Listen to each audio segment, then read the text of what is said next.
Hey everybody, guess what day it is? Release day! I can't believe it. My baby's all grown up and out to break people's hearts. So it's like lunchtime here in Australia on release day, which means it's not quite the 28th in America yet, but it's time for me to introduce the world to Paper Flowers and the beautiful love story of Jake Nichols and Max Christensen. I also have cake and wine because you can't celebrate without decent wine and delicious cake, and it is definitely a celebration day. It is time to party! To acknowledge the release of my debut novel, which is called Paper Flowers, by the way, in case you missed it. It's a romance novel. It's a gay romance novel. It's about two men. Two men kiss a lot and have sex because it's gay, really gay, like me, in case you missed that. Today we're going to go on a quick little journey into the world of the Fragile Love series. As you can see, it's a series. And we're going to talk about how this story came to be, but most importantly, I'm going to introduce you to the characters, because a story can't exist without the characters, so you need to know who they are. And if you stick around to the end of the video, you'll be able to get details on a little something I might be doing called a giveaway. There might be up to 3 hardback copies. See this beautiful thing? This beautiful hardback copy? See it? It's gorgeous.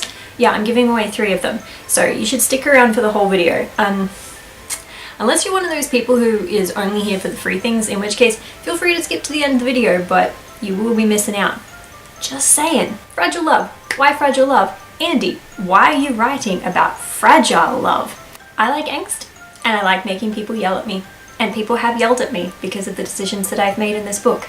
It's been beautiful. More importantly, I don't think that only strong and functional people deserve to have stories told about them. You know, I think that some of the best stories are about broken people, people who need to learn how to heal and need to go through that journey. And I think that that kind of story resonates with people a lot more than a character who is already strong at the start of their story and kind of stays strong the whole way through. You know, most of us aren't like that, so we resonate more with characters that are a little bit broken at the start. Let's talk about the story. Paper Flowers starts on Valentine's Day in 2014. So, why 2014? Andy, it's 2019. Why are you writing a book set in 2014?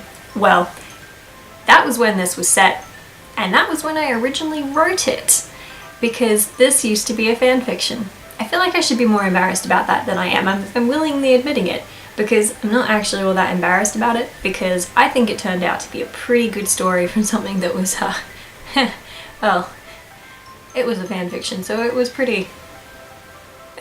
I like to think it was one of the better fan fictions out there, but it was still a fan fiction. 5 years on from that, it's now a whopping 472 page novel that is going to be part of a romance series. So it's evolved a lot. Every book in the series is going to be about a different couple, but they are all going to be connected. So the books do read better if you read them all, because you get to know the world and all the characters a little bit more in each book. Plus, you get to see where some of the other couples ended up as you move forward in the series, which I always find really nice. Every single one of the stories is going to be deeply emotional and deal with some tough topics and hard to deal with issues. In fact, Paper Flowers has a warning on it for, hang on, this book contains content some readers may find triggering, coarse language, adult situations, man-on-man sex, alcoholism, and references to child abuse and underage prostitution. I feel like the references to man-on-man sex are a bit redundant when there are 2 men kissing on the cover, but homophobes aren't all that bright, so I feel like I should cover my bases. I promise it's actually it is a really sweet story despite all that stuff written in the warnings. It is actually a really nice story. The first book, this one, right here in my hands, Paper Flowers, in case you missed that from the video title and everything else I've said so far, is set in Kansas City. And it's about Jake Nichols, a high school dropout who owns a flower shop, and Max Christensen, a Harvard Law School grad who works in his family's law firm. It's the only one of the book thus far in my planning that is set in Kansas. The rest of them are set elsewhere. Most of them are set in New York, but some of them are set in other places like LA and London, and there was somewhere else, but I can't remember off the top of my head. First up, let's introduce Jake. Jake isn't like most boys. I promised myself I limit myself to 1 mocking of romance novel tropes in this video.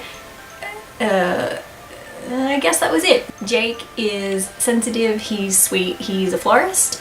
He loves working with flowers, that is his life's passion. But he's had very much a rough life. His mother and older sister died in a car accident when he was 8 years old, and he grew up moving around, living out of motel rooms and moving between town and town every few months. His father was an alcoholic and quite abusive, and Jake bore most of the brunt of that in order to protect his younger brother. So he has not had a very good life. He doesn't trust easily, he's very closed off.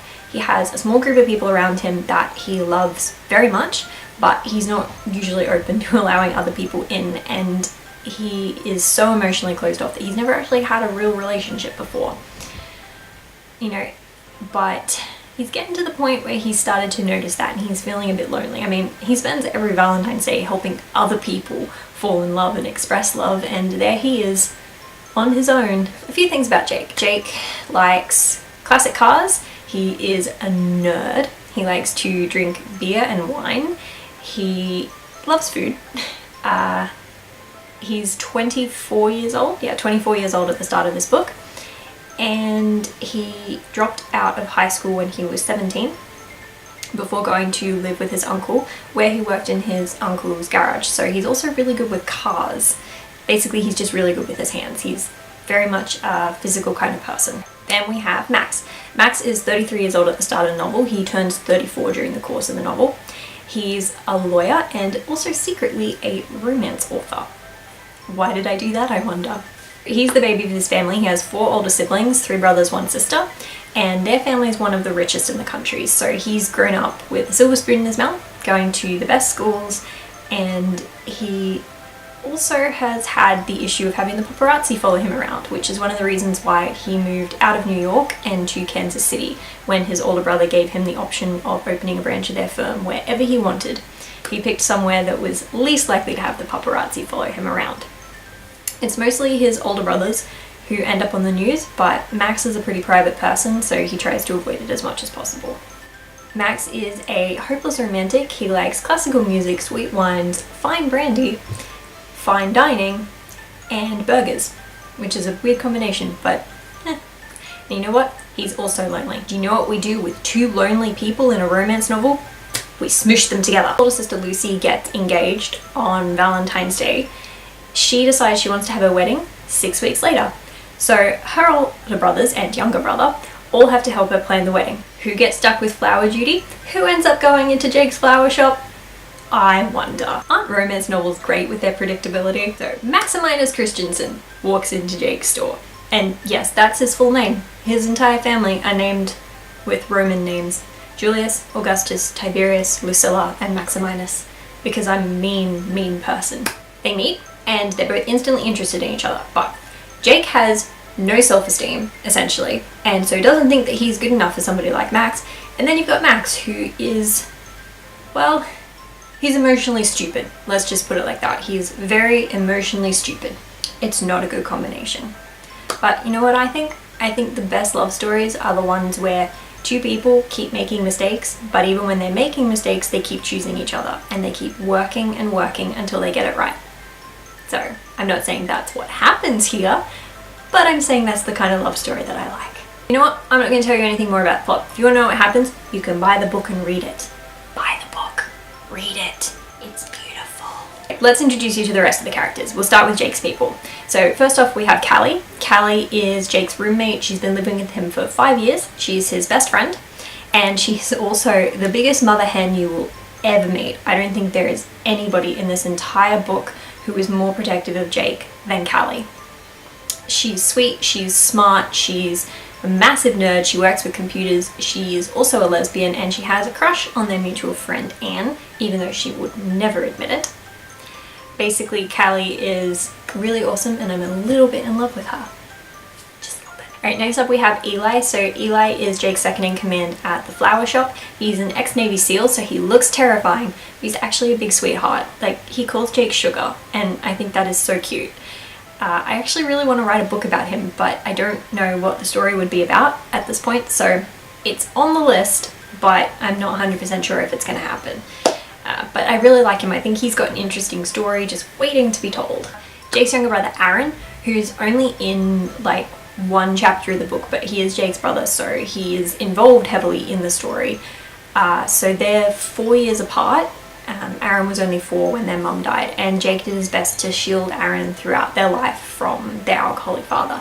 So Aaron doesn't really have the same remembrance of their childhood that Jake does. He's a lot less sympathetic to their father than Jake is, and he's very frustrated with the way that Jake still is in contact with their father.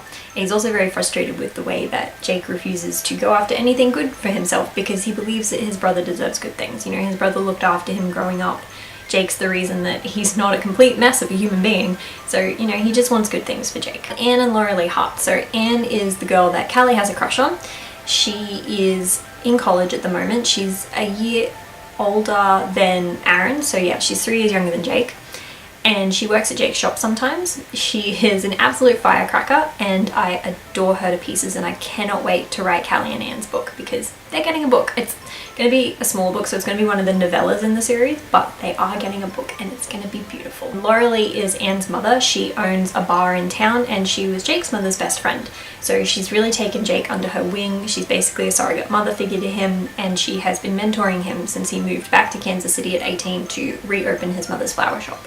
So she is a very hard woman, but she adores the hell out of Jake, which he needs in his life. He needs people who adore him. Okay, then we have Uncle Georgie, who is their father's brother, and the boys went to live with him. Jake was 17, Aaron was 13, and that was honestly the best thing that could have ever happened to them. Georgie loves the hell out of them. He put Jake to work in his car shop when Jake didn't want to go back to school. And, you know, he put Aaron through school and looked after him, and also encouraged Jake to go back to Kansas City and open the flower shop when he learnt that he'd inherited it when he turned 18. I have the boy's father, Arnold Nichols, who goes by Arn for short. He is not a good man. He's an alcoholic. He was very abusive towards Jake. The only reason he wasn't abusive towards Aaron is because Jake shielded Aaron from a lot of it.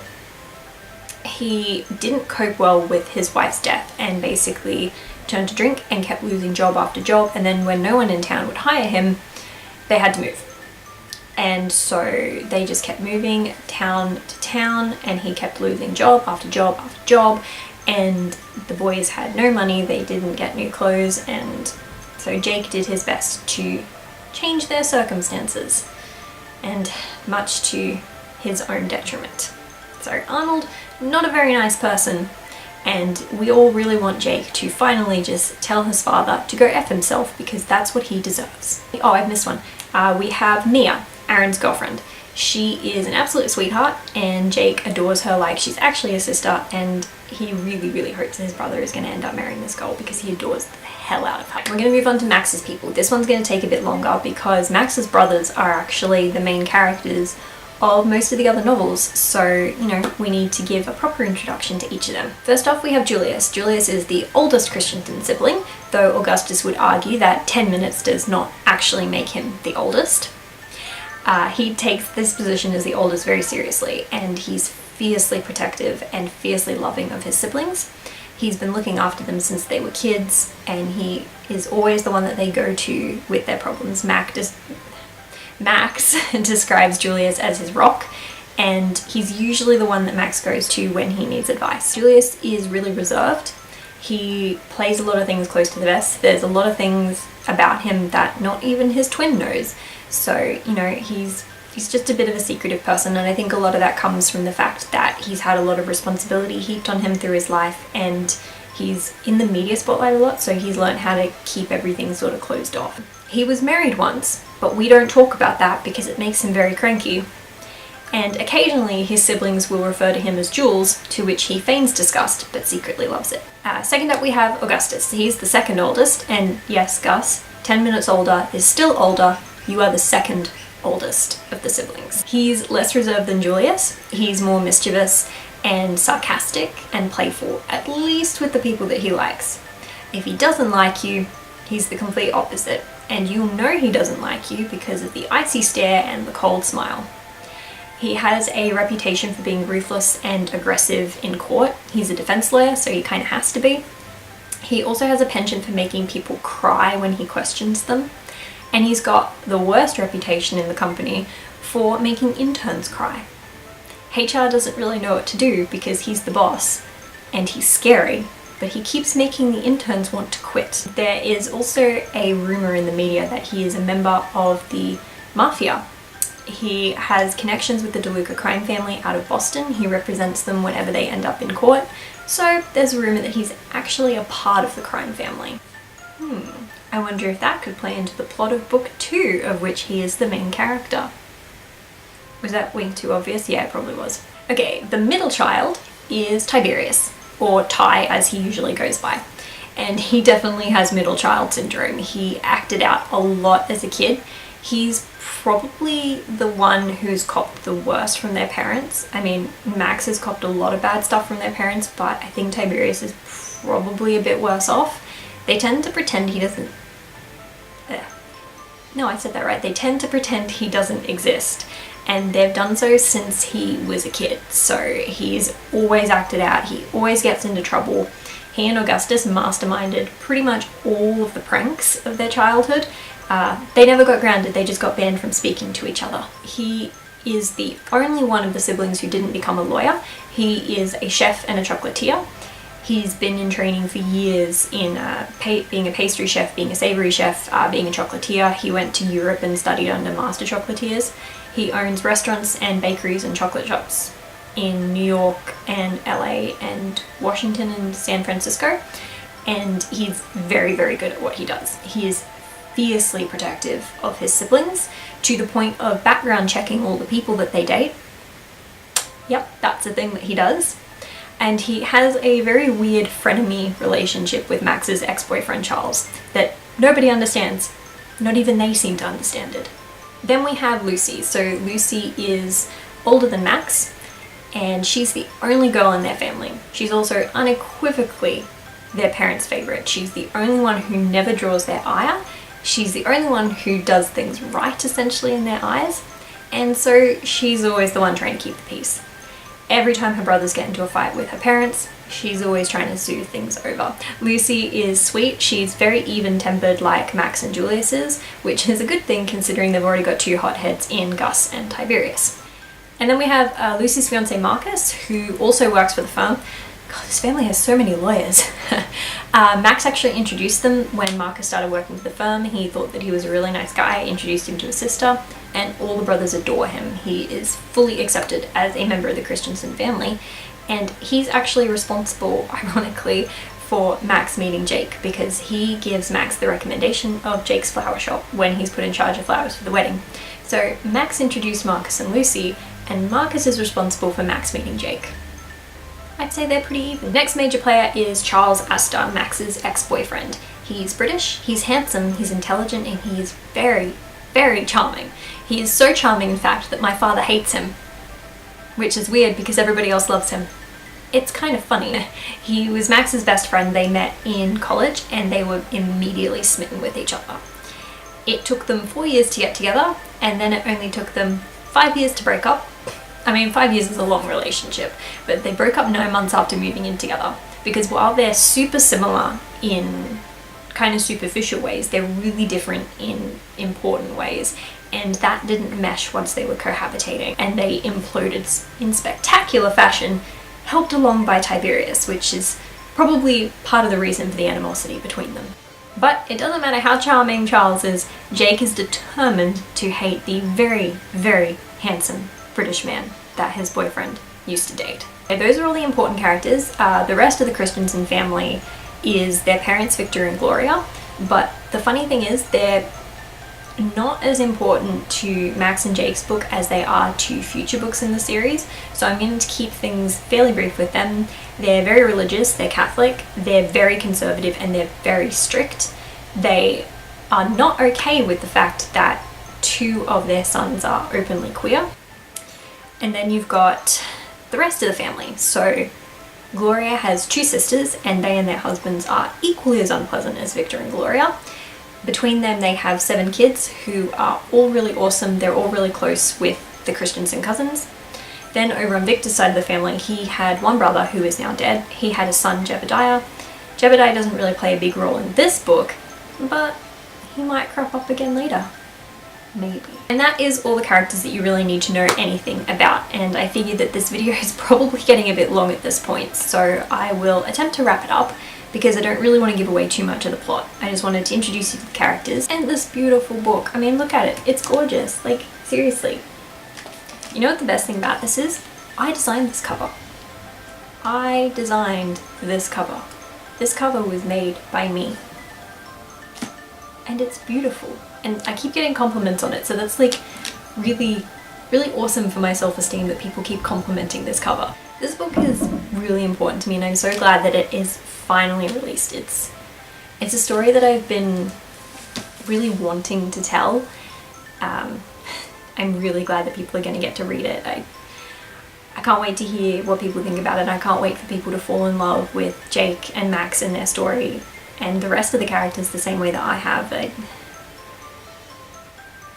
I worked really hard to write a genuine, touching love story that people can connect to and that will move them. And I feel like I've succeeded, so buy my book. Okay, now, what you've all been waiting for, the giveaway. I'm giving away 3 copies. 3 copies of this beautiful over 400 page behemoth of a novel. Look, it's big, it's huge, it's beautiful, and I'm giving away 3 copies of it. There's a link in the description of the video to a Google form. All you gotta do, fill out the Google form. You don't have to do anything else. I'm not making this anything extravagant. I would be really, really grateful if you were to spread word about the giveaway and the book itself, but all you have to do is fill out the Google form, and the link is in the description. If you win, I would really, really love if you take a beautiful photo of the book once you get it and post it to your social media and leave a review on Amazon and or Goodreads, because reviews are like air to indie authors. We literally can't live without them. It's true, we wither and die without reviews. So, review indie books. That's it for today. Thank you so much for watching. I'm gonna go and drink this wine now and eat my cake because my book came out today and I get to celebrate. I mean, I have a whole heap of other things to do before I can do that, but I'm gonna do them drinking wine. So, my day's gonna be good. Don't forget to follow me on social media. All the links are down below in the description. You can follow me on Facebook, Instagram, Twitter, Tumblr, YouTube. So hit the subscribe button. And you can also subscribe to my Patreon. If you subscribe before June 1st, you will get Paper Flowers in ebook form free. Every single person who subscribes, doesn't matter which tier, is gonna get the ebook for free after June 1st. Get on that. There are tons of tiers with all kinds of rewards for people who'd like to support me in my writing. You will get to be the first people to see the cover of Silk Sheets once it comes out, and to find out the title and see the cover of the 3rd book that I'm working on right now in conjunction with Silk Sheets. They're both going to be amazing.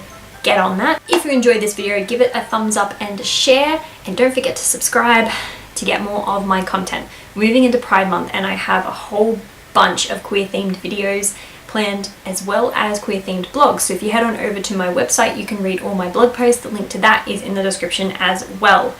There is also a link to where you can find Paper Flowers to buy it if you're not interested in entering the giveaway, but I mean, it's a free book. Why wouldn't you want to enter the giveaway? I love you all. Thank you so much. Bye.